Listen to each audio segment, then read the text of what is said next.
la unción del Espíritu Santo y goza toda la sustancia sensitiva, todos los miembros y huesos y médulas, no tan remisamente como comúnmente suele acaecer. Es decir, aquí está hablando de la última etapa de la vida espiritual.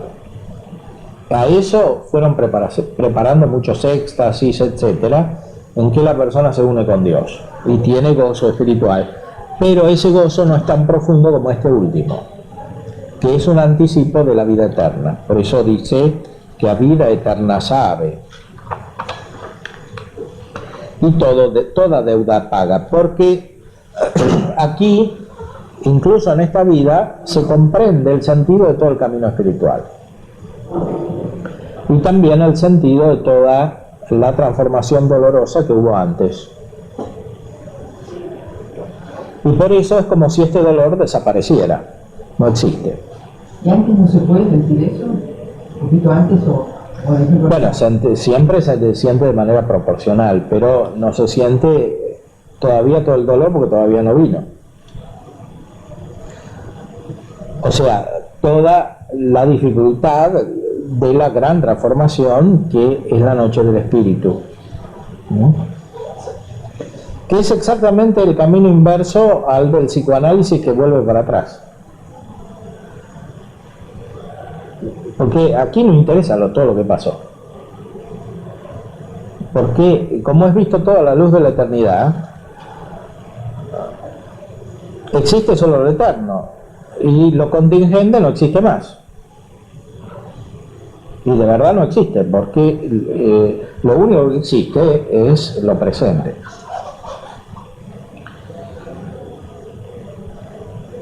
Y lo presente es como una prolongación de lo eterno, o como una manifestación de lo eterno. El futuro no. Lo futuro tampoco existe. Lo futuro está anticipado en lo presente. Bueno, de esto habla San Agustín en las Confesiones, el libro 10 de las Confesiones, que se refiere al tiempo, ¿no? Bueno, todo lo que le pasó a la persona antes, bueno, puede tener alguna significación, pero en orden a lo presente. Normalmente escudriñar el pasado sirve más para perturbar que para comprender el presente. Y lo mismo, anticipar el futuro de una manera sensitiva, imaginativa, afectiva, etcétera, también sirve para perturbar. Por eso dice el Evangelio que cada día tiene su propio afán. Entonces, ¿para qué vamos a agregar preocupaciones del futuro cuando ya tenemos bastantes ahora? Porque las preocupaciones no desaparecen hasta que no desaparece la vida terrenal. Pero por ejemplo, pensar en la vida eterna, ¿okay? Es pensar, para uno que está en el presente, es pensar en el futuro. O sea, ¿qué tipo de pensamiento, si está bien lo que estoy diciendo, qué tipo de pensamiento sería ese respecto al futuro que no sería imaginativo o sensitivo? Bueno, ese pensar en la vida eterna es adecuado cuando es una experiencia espiritual presente. Es decir, cuando el sujeto anticipa la vida eterna desde su momento presente, es decir, no como una preocupación externa, como un camino que debe recorrer él por afuera, a través de las cosas sensibles, a través del tiempo, moviéndose entre muchos sucesos, etcétera, como si eso fuera lo principal. Lo principal es que esa eternidad está ya anticipada por la gracia.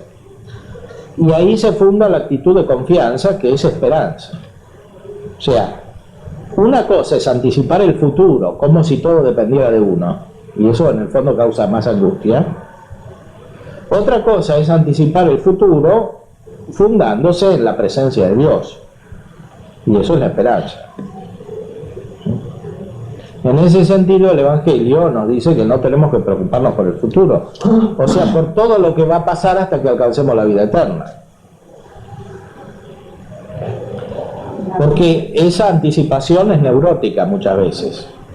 O sea, uno en el fondo puede pensar en todo lo que va a pasar para tratar de evitar los problemas, ¿no? Eso es lo que quiere excluir nuestro Señor en el Evangelio, impulsando a ver la eternidad ya presente, que el reino de los cielos está entre vosotros, o en vosotros, según la traducción. Ahora, iba a decir, cuando el magnánimo imagina la obra, o va hacia una obra. Sí, pero justamente es magnánimo porque no se preocupa. O sea, o es liberal, como dice Aristóteles, el que usa el dinero no preocupándose demasiado, lo gasta y basta, porque es una imagen muy lejana. Y el magnánimo no está pensando a ver cómo va a hacer todos los detalles, o qué van a decir los otros de lo que hace él, porque está seguro. Claro, el problema es que aquí la seguridad natural es absolutamente insuficiente, porque no se trata de una obra que depende de las fuerzas del sujeto y para la cual se siente seguro, porque llegar a esta vida divina es totalmente desproporcionado a cualquier persona humana. Y es ahí donde se basa esta actitud de esperanza. La esperanza tiene por objeto a Dios, poseído en la vida eterna. Y la esperanza es una virtud ya presente, o sea, conecta ahora con la vida eterna. Aquí hay una cierta percepción. Hay una percepción, sí. Por eso dice que a vida eterna sabe. O sea, el camino espiritual no hay que imaginarlo como un recorrido, no es un camino en el sentido temporal, es un camino hacia adentro, como dice San Agustín, rede inte ipsum, in interiore ad homine habitat veritas. Por eso puede haber santos que se hicieron santos, o sea, llegar a este estado en 30 años, o en 80 años, o en más años, como San Alfonso María de Ligorio, no interesa el desarrollo temporal. Los santos medievales vivían poco porque la vida era corta, etcétera. No interesa el desarrollo temporal porque la gracia es eterna por su origen.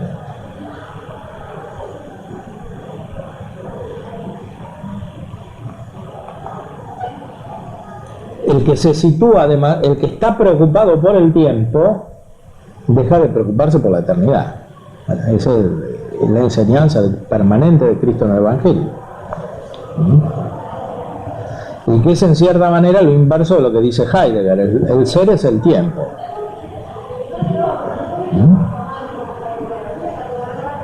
Y desde ahí reinterpreta todo.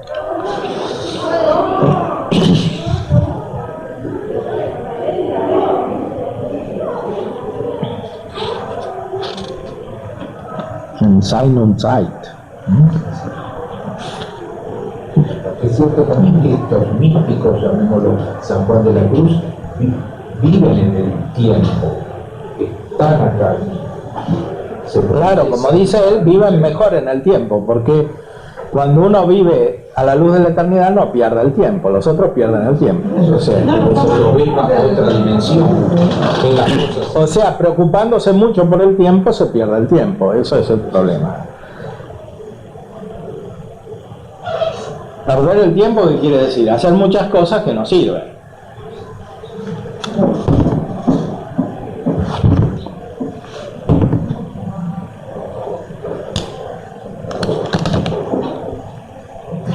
Como dice San Agustín, citado por Santo Tomás, magni passus extra viam. O sea, cuanto más uno camina, más se aleja del término. Pero se equivocó de camino. O sea, más cosas hace uno y tanto más se aleja del término.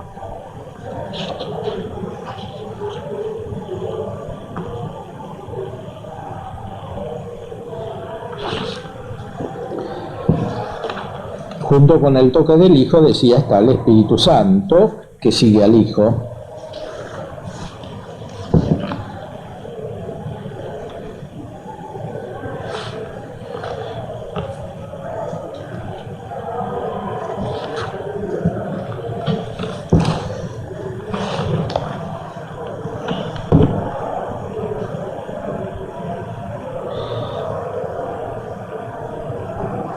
Todas las potencias del hombre están elevadas por la unión con la Trinidad. Y la voluntad que antes amaba baja y muertamente solo con su afecto natural, ahora ya se ha trocado en vida de amor divino, porque ama altamente con afecto divino, movida por la fuerza del Espíritu Santo.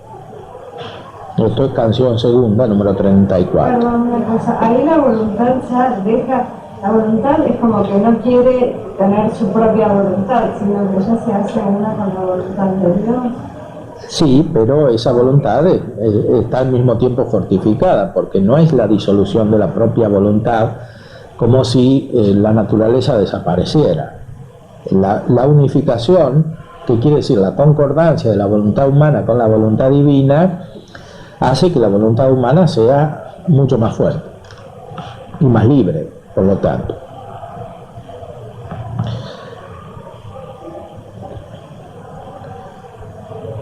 Y la memoria, que de suyo percibía solo las figuras y fantasmas de las criaturas, es trocada por medio de esta unión a tener en la mente los años eternos que David dice en el Salmo. Ven los años eternos. ¿Qué quiere decir esto? Ver las criaturas a la luz de la eternidad, no verlas simplemente a partir de sus figuras o fantasmas,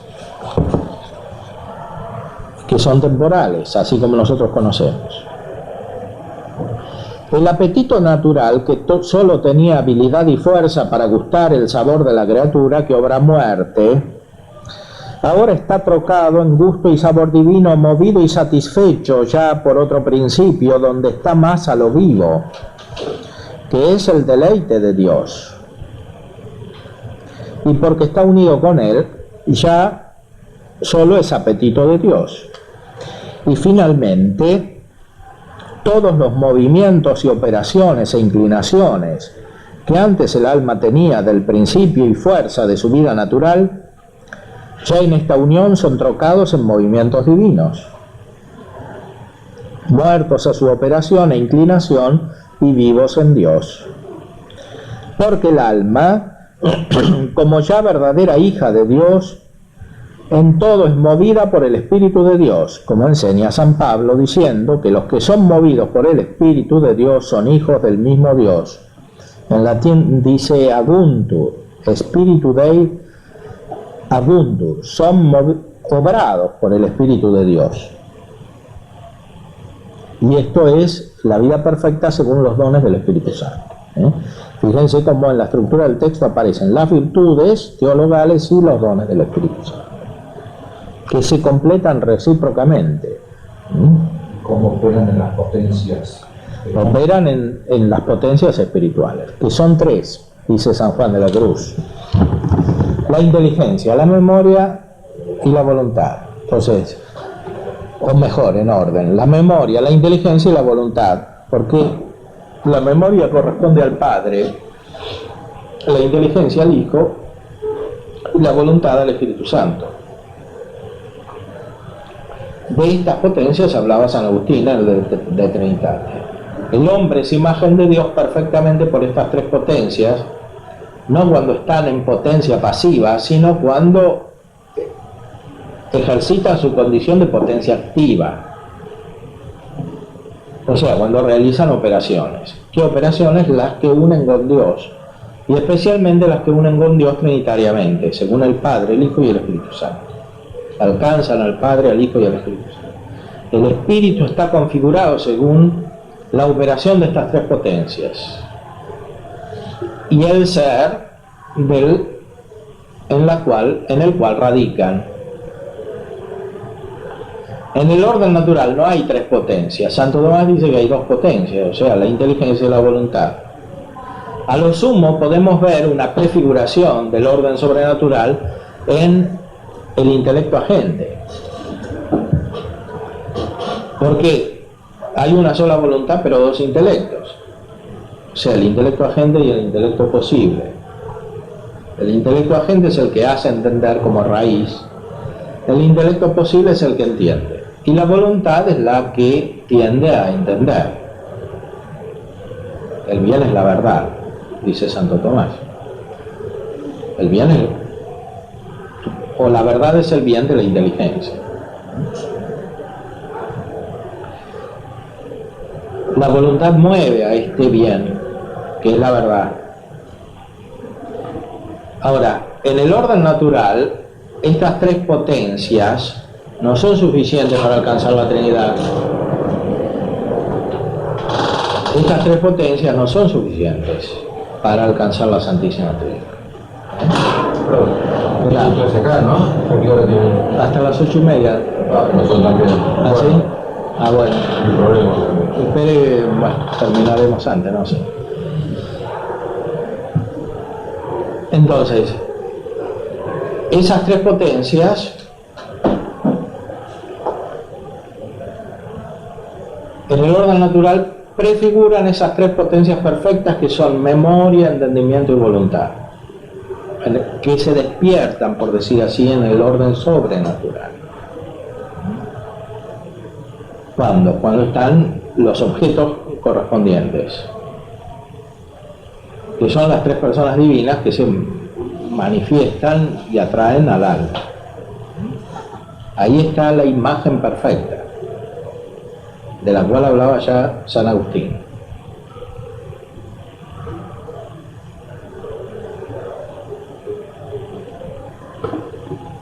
¿Por qué la memoria se relaciona al Padre? Porque es el Padre es el origen del acto intelectual por el cual surge el verbo. En el hombre, la memoria corresponde a la mente como origen de la inteligencia y de la voluntad. Ahora bien, se trata no solamente de la mente como esencia comparada con la inteligencia y la voluntad como si fueran potencias en otro nivel, sino que se trata del origen de los actos, no del origen de las potencias a las cuales corresponden los actos, sino del origen recíproco de los actos. Aquí la memoria es el alma que tiene una potencia y un acto que alcanza a Dios. De eso se sigue el alma con otra potencia y otro acto que alcanza a Dios, que es la inteligencia. Y de eso se sigue todavía el alma con otro acto, con otra potencia y otro acto que alcanza a Dios. Y los tres están al mismo nivel. Entonces hay una circulación en la vida espiritual. Es como que hay un acto del cual surge otro, que es la inteligencia, del cual surge otro, que es el amor. Y en eso se refleja la Santísima Trinidad. Experimentar eso, o sea, actuar espiritualmente de esa manera por la elevación de la gracia, eso es la vida espiritual perfecta, que es la que da todo este gozo del cual está hablando San Juan de la Cruz.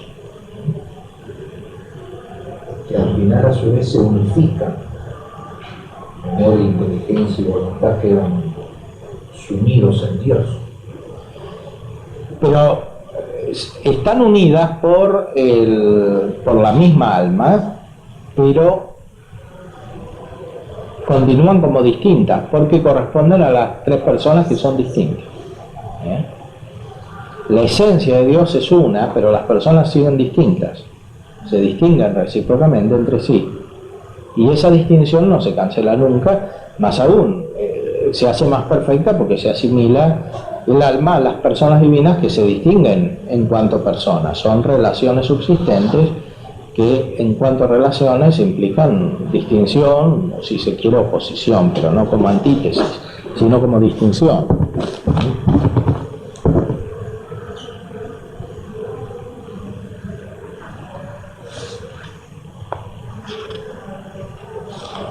Esta es la experiencia espiritual de la cual habla San Pablo, como dice San Juan de la Cruz. Y aquí es donde el alma merece grandemente, porque está asimilada a Cristo. No es que antes no mereciera, pero ahora merece más. Porque la raíz de los merecimientos en Cristo, incluso durante su pasión, es su visión beatífica, o sea, la plenitud de su gracia, a la cual necesariamente corresponde la visión beatífica, porque la gracia es esto, de lo cual está hablando San Juan de la Cruz, y esto es lo contrario de lo inconsciente, es plena conciencia. Por eso no existe la gracia sin la conciencia, cuando está plenamente desarrollada. Si no hay conciencia, como en un niño bautizado, es accidental, porque los órganos de la imaginación, etc., no están desarrollados y el pensamiento todavía no puede ejercitarse en modo connatural al hombre. Pero por sí misma la gracia implica conocimiento.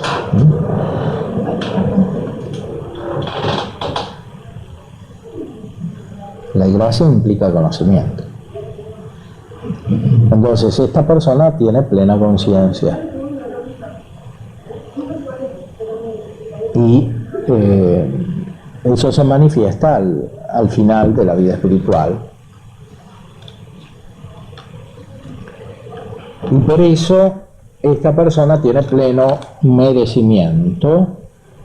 Todo lo que hacía antes es poco en comparación con lo que hace ahora. Por eso dice San Juan de la Cruz que a las personas más perfectas que están en este estado no hay que ocuparlas con obras externas, salvo que estas obras surjan como naturalmente de esta contemplación y no la impidan. Que es lo que dijimos con el ejemplo del obispo. El obispo debería estar en este estado de manera tal que todo lo que hace no le impida esta contemplación perfecta, sino que la manifieste. Bueno, eso que decimos del obispo en realidad vale para todos, de alguna manera. El problema es que nosotros tendemos al activismo de una manera que no corresponde a la proporción de la gracia. O sea, tenemos actividades que no ayudan a este desarrollo de la gracia, Un texto que dice que o a esta permanencia de la perfección de la gracia. en este estado un acto de merecimiento vale más que toda su vida. Que toda su vida, exactamente. Porque la gracia crece en una progresión más que geométrica. Es decir, lo que viene después es mucho más que todo lo que estaba antes junto. Porque se acerca a la eternidad, se acerca a la infinitud del ser divino. Y eso se manifiesta en el sentido del progreso, del movimiento. Mientras que el movimiento físico es constante a lo sumo, o más bien implica un deterioro, como dice Aristóteles, porque el movimiento es más bien destructivo que constructivo. O sea, lo que es perfecto es el término, pero no el movimiento mismo. Y cuando alguien se mueve, más bien se desgasta. Bueno, en el movimiento espiritual es distinto. No hay que pensarlo como un movimiento físico. El movimiento espiritual es acrecentamiento del ser. Por eso, de alguna manera, lo que antes era movimiento va desapareciendo, incluido su aspecto de imperfección, porque el movimiento, como dijo Aristóteles, es destructivo.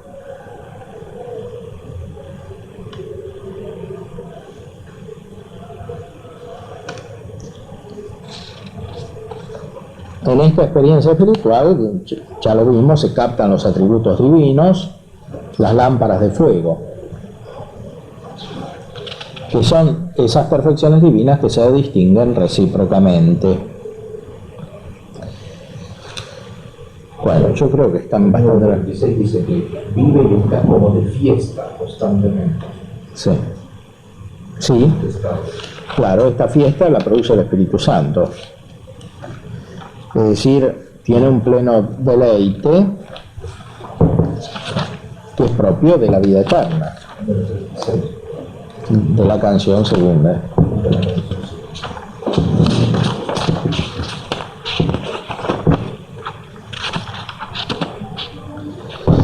En este estado de vida tan perfecta siempre el alma anda interiormente y exteriormente como de fiesta. O sea, es notable que San Juan de la Cruz, hablando tanto de la cruz, habla de un estado de fiesta en este mundo, o sea, de un estado perfecto de gozo en este mundo. Esa es la cruz. Esa es la cruz. No, aquí es que pasó la cruz. No es algo contemporáneo a la cruz, es después. Como después de una purificación total. Sí, claro, de eso se trata. Esto que explica tan claramente aquí San Juan de la Cruz no aparece de la misma manera en los otros santos, porque además no lo explican directamente. En este estado de vida tan perfecta siempre el alma anda interiormente y exteriormente como de fiesta. Trae con gran frecuencia en el paladar de su espíritu un júbilo de Dios grande, como un cantar nuevo, siempre nuevo. Envuelto en alegría y amor en conocimiento de su feliz estado.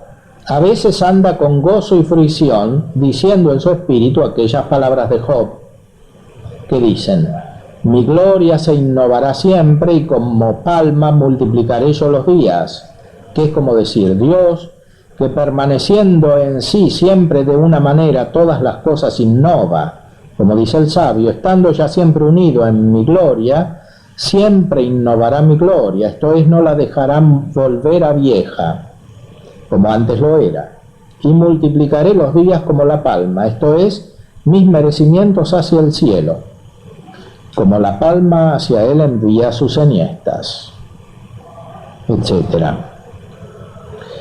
Esto es muy directamente contrario a la teología luterana, porque en los protestantes la cruz no termina nunca en este mundo. O sea, es parte esencial de la vida espiritual.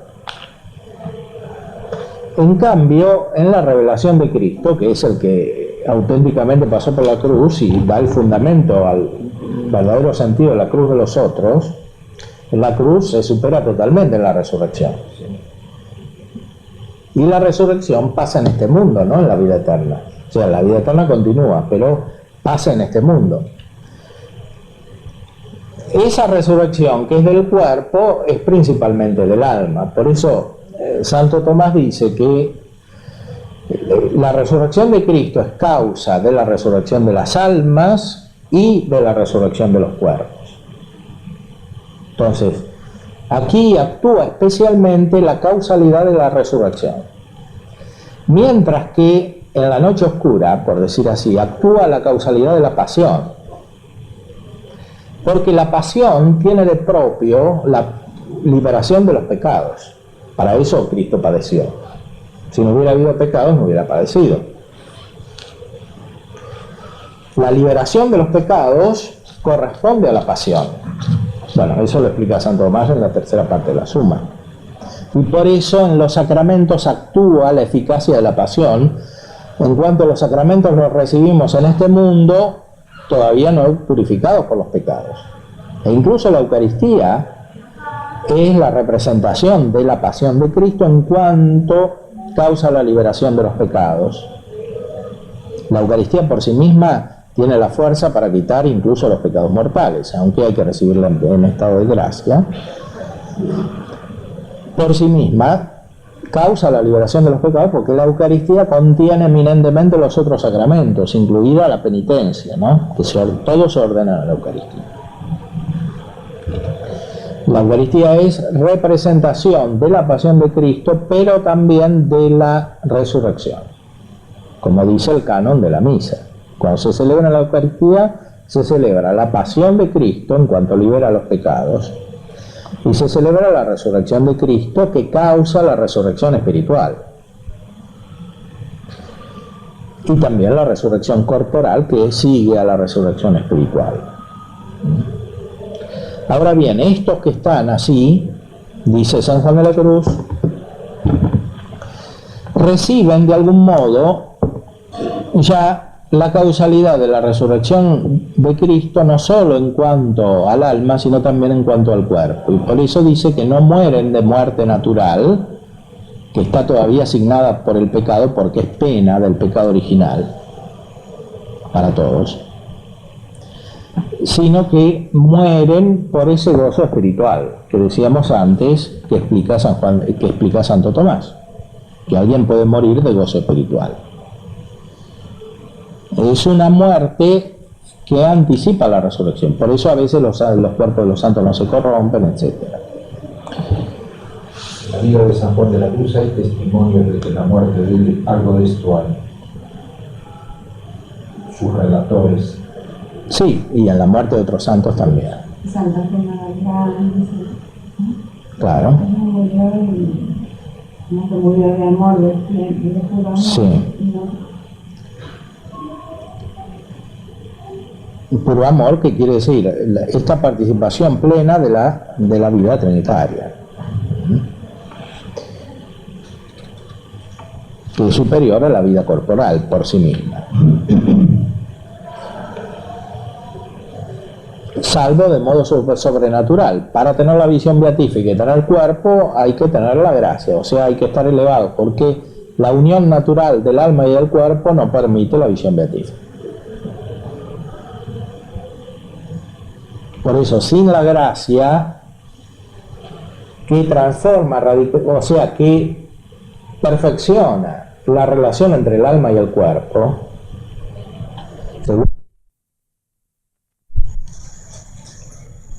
¿qué pasa entonces en esta noche del Espíritu?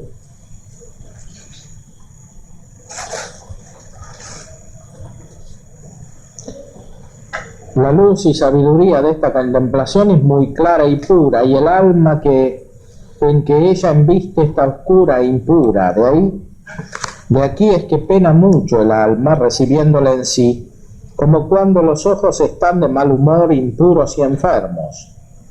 Del embestimiento de la clara luz reciben pena, y esta pena en el alma, a causa de su impureza, es inmensa, cuando de veras es embestida de esta divina luz, porque embistiendo en el alma esta luz pura, a fin de expeler la impureza del alma, se siente el alma tan impura y miserable que le parece estar Dios contra ella y que ella está hecha contraria a Dios, lo cual es de tanto sentimiento y pena para el alma, porque le parece aquí que la ha arrojado Dios. Esta contrariedad entre Dios y el alma tiene un fundamento que es una asimilación de la persona al estado general del mundo, que es el del pecado original. El pecado original provoca una separación radical de la humanidad respecto de Dios. La acción de la gracia divina vence esa contrariedad. Nos dice San Pablo en la carta a los romanos que Dios nos amó cuando todavía éramos pecadores. O sea, la iniciativa del amor divino es la única que cambia este estado de la humanidad. Y algo semejante pasa en el individuo personalmente considerado. Es el amor de Dios el que vence el estado general de la persona. Y la persona, como a causa de esta luz se conoce más a sí misma, se da cuenta de que es impotente para cambiar este estado. Entonces tiene aquí mayor conciencia de su propia impotencia. Sin la acción de la gracia, este estado no puede cambiar. Y como todavía la persona no ve la omnipotencia de Dios, no la experimenta, no se da cuenta de que Dios lo puede cambiar. Esto sí se confía perfectamente a la acción divina. Por eso todavía percibe esta lejanía de Dios, que es muy grande. Aquí actúa más perfectamente lo que habíamos visto al principio, descrito en la subida del Monte Carmelo, porque se comienzan a captar los atributos divinos, no en sí mismos directamente, sino en sus efectos, pero en sus efectos vistos de una manera sobrenatural, de una manera más profunda. La omnipotencia de Dios se ve, en cierto modo, a través de la impotencia de la criatura, etc.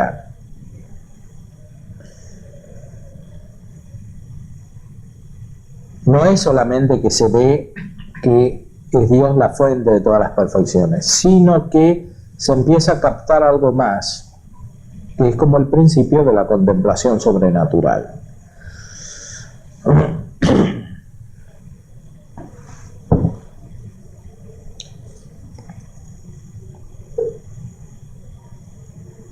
Porque viendo el alma claramente aquí por medio de esta pura luz, aunque oscura su impureza, conoce claro que no es digna de Dios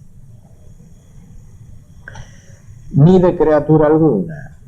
Y lo que más le pena es que piensa que nunca lo será y que ya se le acabaron los bienes.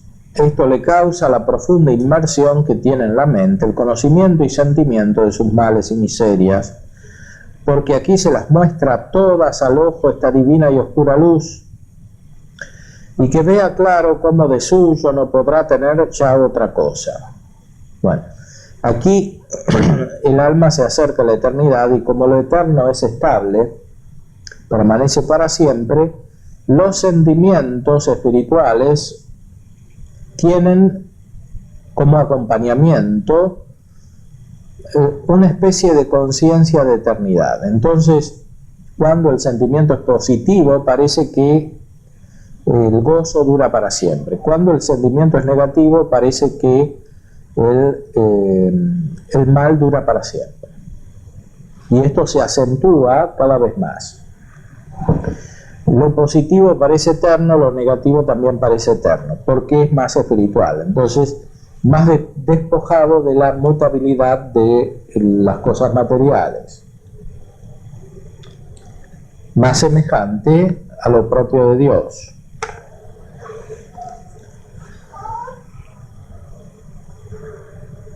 La segunda manera en que pena aquí el alma es a causa de su flaqueza natural, moral y espiritual.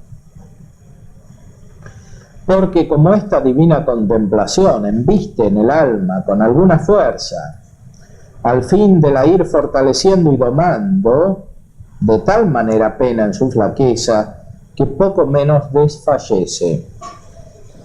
Particularmente algunas veces, cuando con alguna más fuerza embiste, porque el sentido y espíritu, así como si estuviese debajo de una inmensa y oscura carga, está penando y agonizando tanto que tomaría por alivio y partido el morir. Lo cual, habiendo experimentado el profeta Job, decía: no quiero que trate conmigo con mucha fortaleza, porque no me oprima con el peso de su grandeza.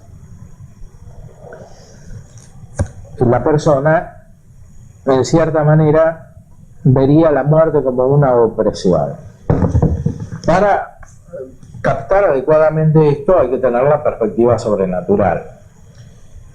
Frank, por ejemplo, que no era cristiano, tiene un texto donde muestra el análisis de una carmelita que conocía a San Juan de la Cruz, tenía esta experiencia. La carmelita decía que él se quería morir, y Frank prácticamente dice que estaba psicótico y le daba remedios, etcétera, etcétera. ¿Por qué?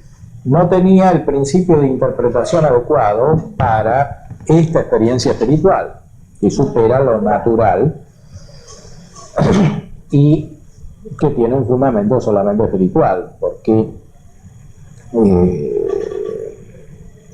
requiere la comprensión de este tipo de experiencia espiritual que tiene una causa sobrenatural. En la fuerza de esta opresión y peso se siente el alma tan ajena de ser favorecida, que le parece, y así es, que aun cuando lo que solía hallar alguna rima se acabó con lo demás, y que no hay quien se compadezca de ella.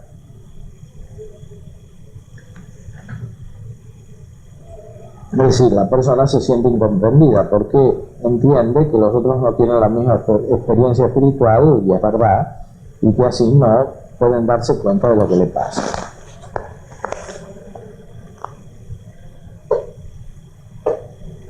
A cuyo propósito dice también Job: compadeceos de mí, a lo menos vosotros mis amigos, porque me ha tocado la mano del Señor. Cosa de grande maravilla y lástima, que sea aquí tanta la flaqueza e impureza del alma, que siendo la mano de Dios de suyo tan blanda y suave, la sienta el alma aquí tan grave y contraria, con no cargar ni asentar, sino solamente tocando. Y eso misericordiosamente pues lo hace a fin de hacer mercedes al alma y no de castigarla. Aquí siente la mano de Dios. Bueno, aquí comienza un tema importante, es parte de la experiencia espiritual que es por contacto directo con Dios. Por eso se habla de los sentidos espirituales. No porque acá intervenga un conocimiento con órgano corporal, sino porque se trata de una experiencia directa, cosa que no tiene el conocimiento normal abstractivo. El conocimiento por abstracción no es directa captación de la esencia de una cosa, como existe en su particularidad, porque lo abstracto es universal y la cosa es particular, determinada. En cambio aquí hay un conocimiento directo, que no puede ser sino sobrenatural, especialmente cuando se trata de captar la misma sustancia de Dios, o el ser de Dios en concreto, que es el ser de las personas, los tres que subsisten. Esto no puede ser a modo abstractivo, puede ser solamente a modo directo, pero eso no es tan natural al entendimiento humano. Por eso en esta vida no se puede ver la esencia de Dios. Sin embargo, puede comenzar el conocimiento de la esencia de Dios de dos maneras: por la fe y por el don de sabiduría del Espíritu Santo que completa la fe. Dijimos que en la fe nos asimilamos subjetivamente al Verbo, y por el don de sabiduría nos asimilamos al Espíritu Santo. El conocimiento de Dios requiere las dos asimilaciones. Por eso el crecimiento en la fe va acompañado por el crecimiento de los dones del Espíritu Santo. Porque por otra parte el crecimiento en la fe no se da sin la gracia. No hay crecimiento en la fe si la fe es solamente informe. Entonces, cuando está la gracia está la caridad, cuando está la caridad están los dones del Espíritu Santo.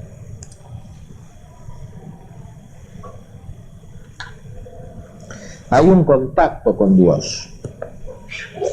Por eso se habla de sentidos espirituales, porque los sentidos conocen directamente, no por el intermedio de una especie abstracta, como la inteligencia cuando conoce la esencia de las cosas naturales.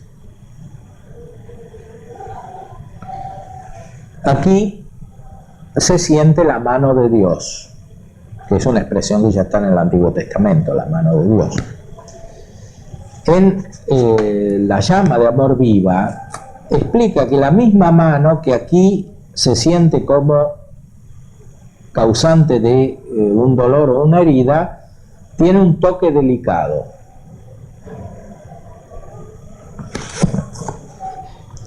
Eso significa que el camino espiritual ha avanzado. Podemos verlo en la llama de amor viva.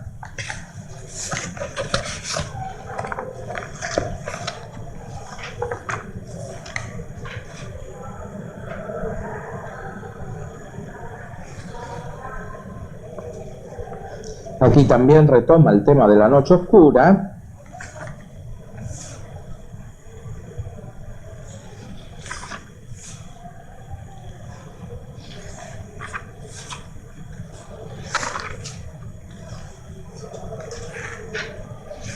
Me quedé un poco con la carmelita esta de Frank. Sí. Se quería morir. Sí, y lo pone en su diario. Entonces él analiza el diario de la Carmelita. Morirse de amor, pero no morirse. Bueno, todavía no se quería morir de amor porque no había pasado la noche oscura del espíritu. Pero estaba angustiada. Claro, estaba tan angustiada que le parecería mejor morirse, porque si se muere no siente la angustia. Lo cual tiene un fundamento racional, porque la angustia es tal en el hombre porque el hombre tiene materialidad. Tiene una raíz espiritual, pero tiene también un componente material. La angustia significa estrechez y es el símbolo de un estado incluso orgánico. Entonces, la persona que se siente muy mal busca un alivio naturalmente. Santo Tomás dice que los afectos espirituales, cuando son muy intensos, pueden provocar un efecto corporal, porque el hombre es una unidad.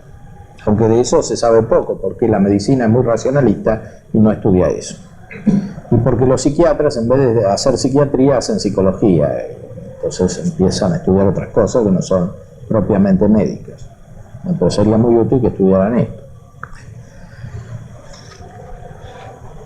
Entonces, Santo Tomás dice que los afectos intensos del espíritu pueden provocar un efecto corporal, sea por el lado del gozo, sea por el lado del dolor. Uno puede morir de gozo espiritual, y de eso habla San Juan de la Cruz, cuando hubo una conformidad perfecta con la acción del Espíritu Santo, etc. Pero puede morir también de pena. O sea, teóricamente es posible que un afecto espiritual sea tan intenso que produzca un desorden orgánico tal que se acabe la unión con el alma. Es un estado elevadísimo. Bueno, puede ser un estado elevadísimo, puede ser un estado no elevado también, claro. Elevadísimo, me imagino, si es esa pena, supongamos que esa carmelita tenía esa pena por la, no sé si por Dios, sino por la captación de su materialidad. Bueno, aquí es más bien por lo que cita Frank de esta carmelita, es más bien esta experiencia que está describiendo aquí San Juan de la Cruz, o sea, es la captación de la diferencia entre la santidad divina y la impureza del alma, por más que sea el alma de la carmelita que se dedicó toda la vida a la contemplación, ¿no? O sea, no era una persona pecadora que estaba en el mundo haciendo cualquier cosa, sino que era una persona que se dedicaba directamente y únicamente a la vida espiritual, y que siente esta desproporción entre la santidad divina y su estado espiritual, en la noche oscura del espíritu. Es lógico que una carmelita que lea a San Juan de la Cruz, por otra parte, a Santa Teresa, a Santa Teresita, todos carmelitas, asimile esta forma de purificación espiritual de una manera muy semejante a la que describe San Juan de la Cruz, porque se trata de la misma forma de vida espiritual. Santa Teresa, por lo general, cuando escribe, como que manifiesta constantemente este dolor, ¿no? Sí, bueno, en Santa Teresa hay que distinguir dos cosas. Una cosa es su camino de purificación espiritual, según la gracia, que corresponde a lo que dice aquí San Juan de la Cruz, estudiado teóricamente. Y otra cosa es su carisma psicológico, porque lo fundamental está dado por el crecimiento en la gracia. Pero, además de la gracia santificante, podemos tener carismas, que son gracias para los demás. Entonces, Santa Teresa claramente tenía un carisma, varios carismas tenía, fundadora, etc., pero además tenía un carisma psicológico, de descripción de sus estados interiores. Entonces, ahí hay que distinguir lo que corresponde a lo esencial de la obra de la gracia del carisma, que normalmente está conectado con habilidades naturales, con disposiciones naturales e incluso con disposiciones culturales, con ayudas externas, etc. Yo decía por esto de considerarse tan ruin, ¿no? Esa palabra ruin, como considerarse constantemente así que... Bueno, cuando se considera ruin, ahí aparece este estado, Sí, ¿sí? por eso. O por lo menos el recuerdo de este estado, porque Cuando escribe la sexta o la séptima morada parece haberla ya experimentado, pero después vuelve a hablar de esta condición ruina, etc.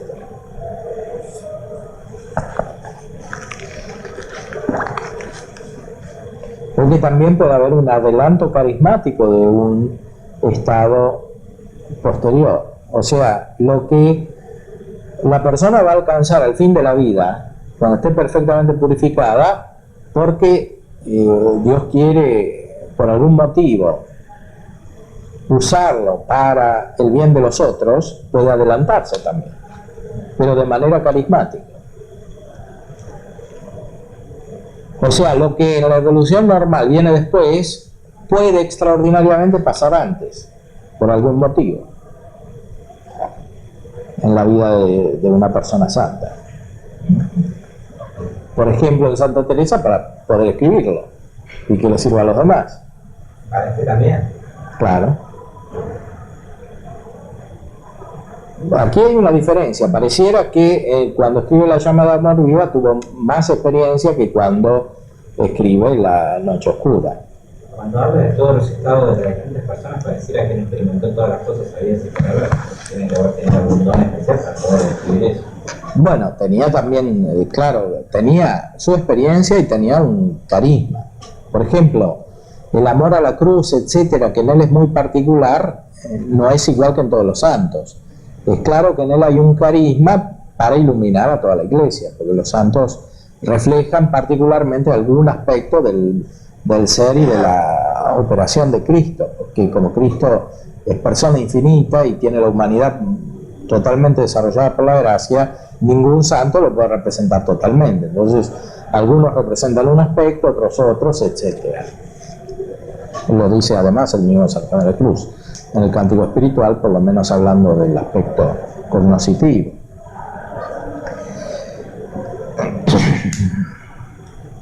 Pero además San Juan de la Cruz era director espiritual y era superior. Entonces tenía experiencia de los otros.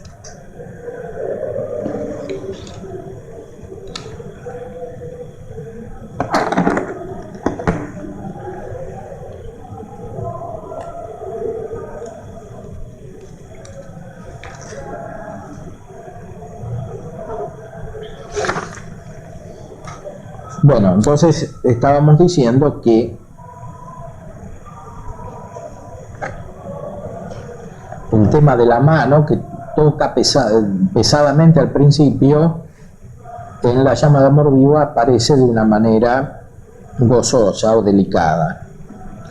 Oh cauterio suave, oh regalada llaga, oh mano blanda, oh toque delicado, dice, que a vida eterna sabe y toda deuda paga, matando muerte en vida la has trocado.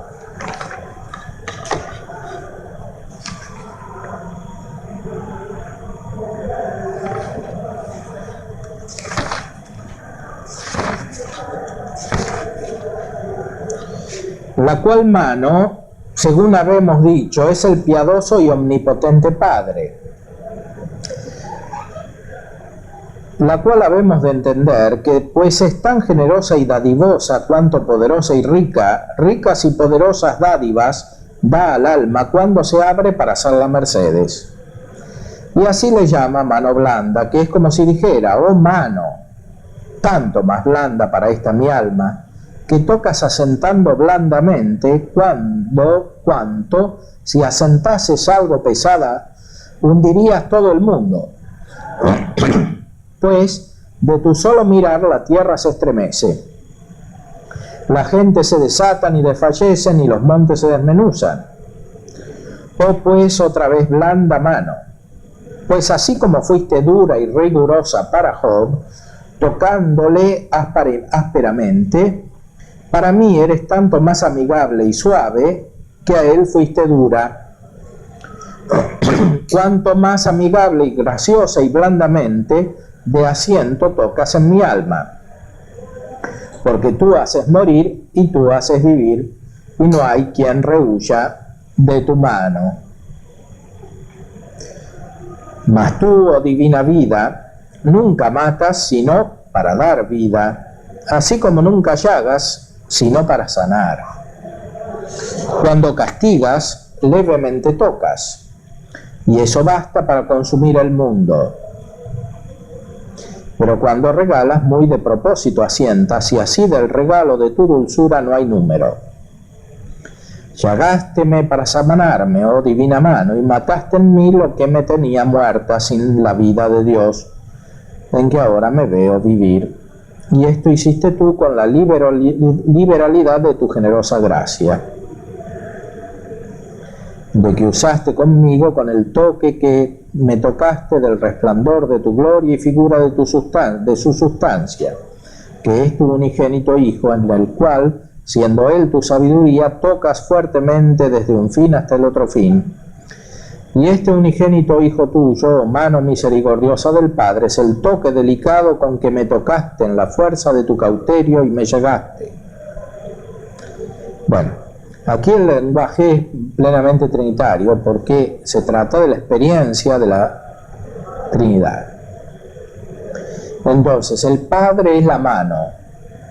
Es una mano omnipotente que puede tocar suavemente o pesadamente, porque sostiene todo el mundo. Al Padre se atribuye la creación.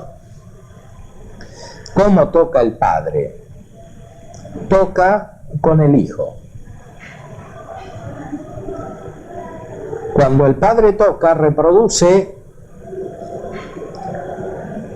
lo que Él tiene en sí, que es el Hijo. Entonces, toca la persona, el alma de la persona, y pone en el alma al Hijo de Dios. El toque es el Hijo.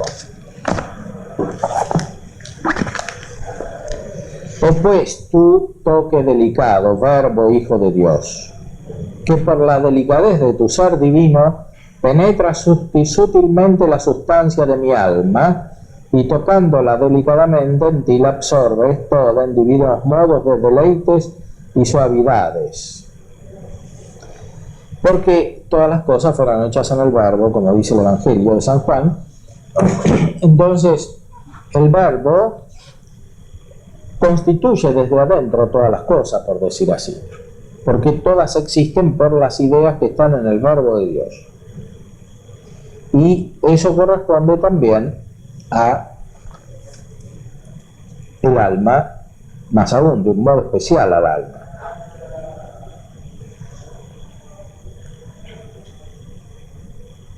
Oh aire delgado y delicado, di cómo tocas delgada y delicadamente, Verbo Hijo de Dios, siendo tan terrible y poderoso.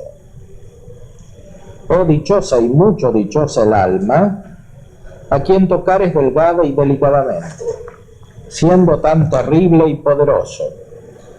Di esto al mundo. Mas no lo quieras decir al mundo, porque no sabes de aire delgado y no te sentirá, porque no puede recibir ni te puede ver, sino aquellos, oh Dios mío y vida mía, verán y sentirán tu toque delgado, que enajenándose del mundo se pusieren en delgado, conviniendo delgado con delgado, y así te puedan sentir y gozar, a los cuales tanto más delgadamente tocas, cuanto por estar ya adelgazada y pulida y purificada la sustancia de su alma, enajenada de toda criatura y de todo rastro y de todo toque de ella, estás tú escondido morando muy de asiento en ella, y en ello los escondes a ellos en el escondrijo de tu rostro, que es el verbo de la conturbación de los hombres. O sea, reconocer al verbo supone una gran sutileza, porque el verbo es el que está presente en todas las cosas desde adentro, y esa presencia no se puede reconocer sin ir a esa sutileza. Por eso Dionisio, en el libro de los nombres de Dios, decía que Dios no solamente es grande, sino también pequeño. Es sutil, está dentro de todas las cosas. Y ese es el verbo de Dios que nadie puede reconocer si no recibe el toque del Padre, porque el verbo es el toque del Padre. Y eso es lo que les pasaba a los judíos en el capítulo 8 del Evangelio de San Juan, cuando discutían con Cristo y Cristo les echa en cara que no lo reconocen, porque no tienen la sutileza suficiente para reconocerlo. Y como no lo reconocen a Él, tampoco reconocen al Padre. Él les dice, el Padre de ustedes no es el Padre, es el demonio. Les dice, el Padre es el diablo, vuestro Padre es el diablo. ¿Por qué? Porque no tienen la sutileza para sentir el toque que viene de la mano suave o de la mano dura también, porque son rebeldes, son de dura cerviz como sus padres, les dice Cristo, y no lo pueden reconocer. Aunque lo tienen delante, ven una figura humana y piensan que es una persona humana como todos, pero no lo pueden reconocer como verbo de Dios. Es decir, como la persona divina que es. Para eso hace falta una gran sutileza que requiere primero recibir el toque de la mano, o sentir la mano, y primero sentirla de manera dura, podríamos decir, como la mano que cambia todo y que constituye todo.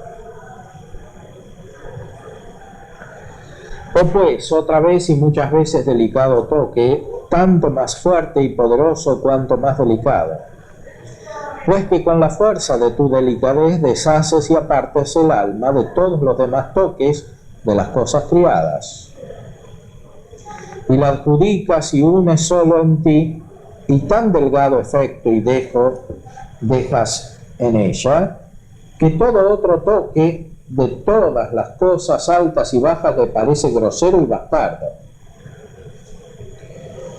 y le ofenda aún mirarle, y le sea pena y grave tormento tratarle y tocarle. Bueno, aquí hay una experiencia espiritual de separación del mundo, porque el mundo todavía no está totalmente transfigurado por la resurrección, por la acción de la gracia que abarca todas las cosas, y por eso, por más que el alma esté purificada y esté unida con Dios, el mundo está separado de Dios y percibe la diferencia. El mundo, como existe de hecho, es grosero comparado con la acción de la gracia, la presencia trinitaria de Dios a través de la gracia. Lo delicado es contrario a lo grosero, que quiere decir ancho, no sutil.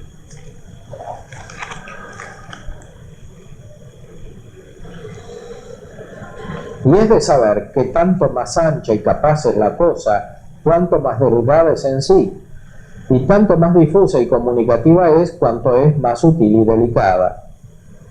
El verbo es inmensamente sutil y delicado, que es el toque que toca al alma. El alma es el vaso ancho y capaz por la delgadez y purificación grande que tiene en este estado.